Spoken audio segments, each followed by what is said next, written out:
छत्तीसगढ़ सशस्त्र बल छत्तीसगढ़ CEF में आरक्षक से प्रधान आरक्षक बनने के लिए पात्रता क्या रखा गया है और प्रक्रियाएं क्या रखी गई हैं, इसके लिए ये नया अपडेट जारी हुआ है।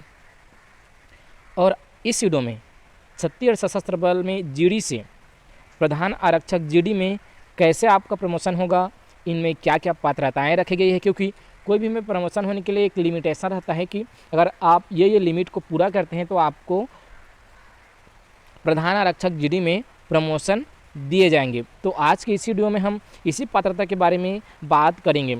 आप हो सकता है पहले भी इस तरह का ये अपडेट ले चुके हों, लेकिन ये वीडियो आपके लिए इम्पोर्टेंट होंगे अगर आप छत्तीसगढ़ CEF में GD के पोस्ट में हैं। तो आपको कौन कौन सी बातों को ध्यान में रखना होगा, इस वीडियो में पूरा डिटेल जानेंगे।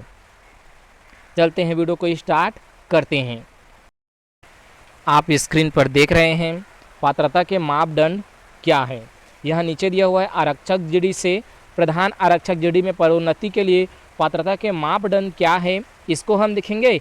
इसके अलावा जो सेवा अभिलेख एवं वार्षिक गोपनीय चरित्रावली का मूल्यांकन होगा उसको भी देखेंगे, क्योंकि दोनों ही इंपॉर्टेंट रखते हैं आपके लिए अगर आप एक CEF में आरक्षक के पोस्ट में है। तो पहला पॉइंट दिया हुआ है, यहाँ पर हम इसको जूम कर लेते हैं ताकि आपको अच्छे से दिखे। पहला पॉइंट क्या दिया हुआ है, पदोन्नति प्रक्रिया राज्य स्तरीय होगा।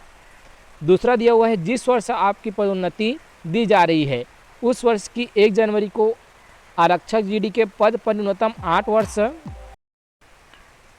वर्ष का सेवा काल पूर्ण हो जा रहना चाहिए। दूसरा है आरक्षक GD का जो बुनियादी प्रशिक्षण उत्तीर्ण होना, आपको बेसिक ट्रेनिंग कंप्लीट होना चाहिए। और अगला दिया हुआ है चौथा, सेवा काल में वरिष्ठता के आधार पर योग्य पाए आरक्षक GD की वरीयता सूची और मास्टर चार्ट प्रस्तुत करने की जवाबदारी आपकी इकाई प्रमुख की होगी। इसके अलावा पांचवा कहा गया है आरक्षक को पूर्ण सेवा काल में कम से कम 5 वर्ष का एक्टिव कंपनी का अनुभव होना चाहिए।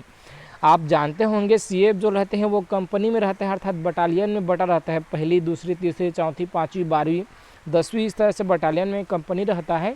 तो उसी के आधार पर 1/1/2019 से होने वाली पदोन्नति में लागू होगी कहा गया है।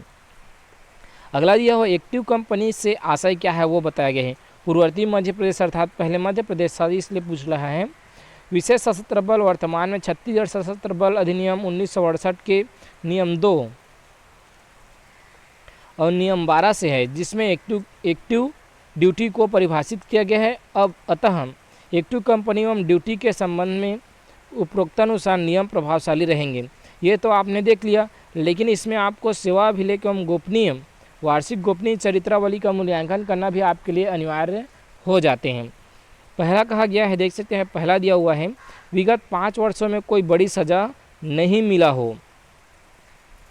पिछले 5 वर्षों से छोटी सज़ाओं में इनामों की संख्या अधिक होनी चाहिए, अर्थात जो आपको छोटी सज़ा मिला है उसकी संख्या कम और आपको जो इनाम मिला है उसकी संख्या ज़्यादा होना चाहिए, ये कहा गया है।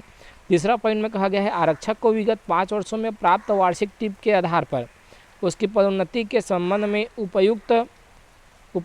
अनुपयुक्तता के संबंध में निर्धारण किया जाएगा, यही बातें कहा गया है।